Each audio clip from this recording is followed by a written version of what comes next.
25 दिसंबर 2025 आज ख्रिस्त जयंती है और यह दिन का मिस्सा है और मेरी तरफ से आप सबों को खुश जन्म पर्व। पहला पाठ। नबी ईसाइस निर्वासित यहूदियों को यह संदेश देते हैं कि यरूशलेम का उद्धार हो जाएगा और वे फिर अपने देश लौट जाएंगे। यरूशलेम का उद्धार मसीह द्वारा हमारे उद्धार का प्रतीक है। नबी ईसाइस का ग्रंथ अध्याय 52 पद संख्या 7 से 10। पृथ्वी के कोने कोने में हमारे ईश्वर का मुक्ति विधान प्रकट हुआ है, जो शांति घोषित करता है, सुसमाचार सुनाता है, कल्याण का संदेश ले आता है और सियोन से कहता है, तेरा ईश्वर राज करता है।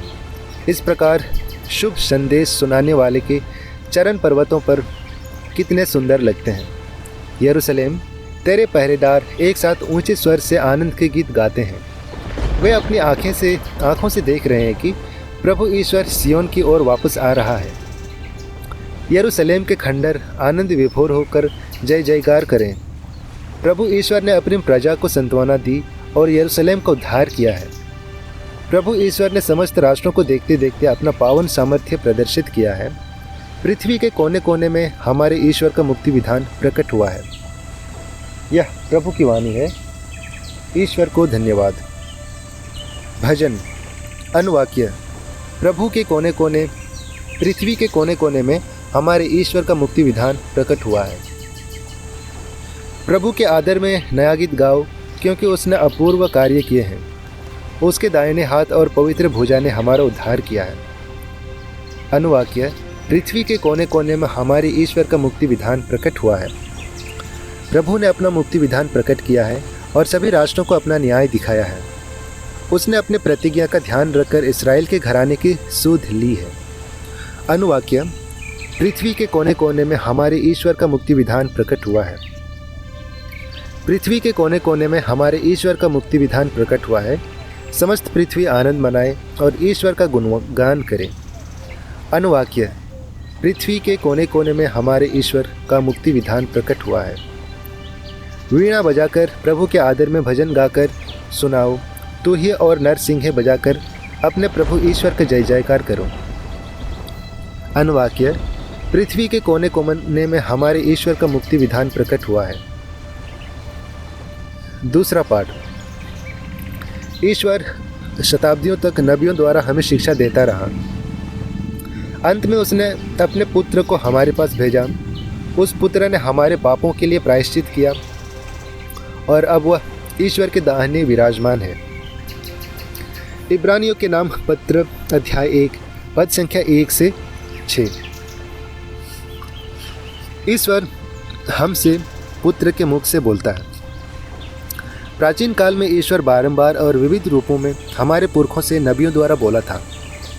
अब अंत में वह हमको पुत्र द्वारा बोला है। उसने उस पुत्र के द्वारा समस्त विश्व की सृष्टि की है और उसी को सब कुछ का उत्तराधिकारी नियुक्त किया है। वह पुत्र अपने पिता की महिमा का प्रतिबिंब और उसके तत्व का पूरा प्रतिरूप है।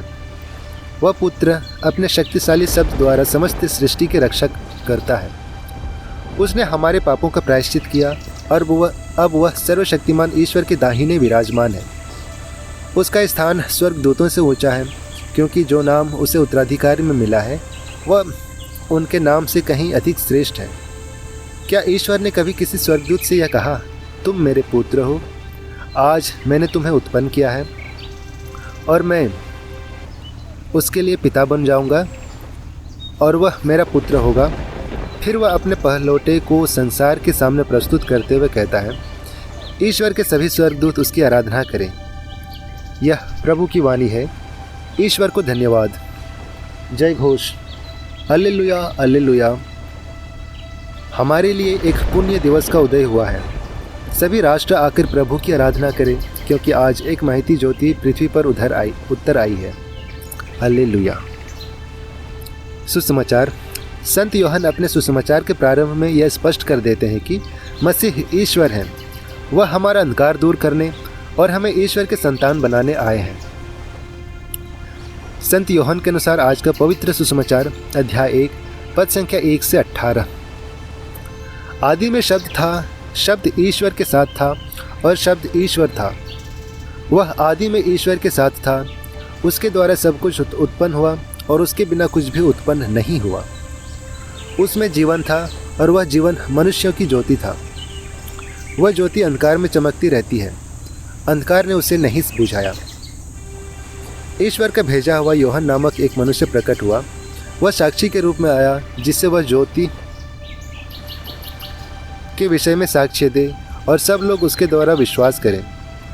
वह स्वयं ज्योति नहीं था, उसी ज्योति के विषय में साक्ष्य देना था। शब्द वह सच्ची ज्योति था जो प्रत्येक मनुष्य का अंधकार दूर करती है।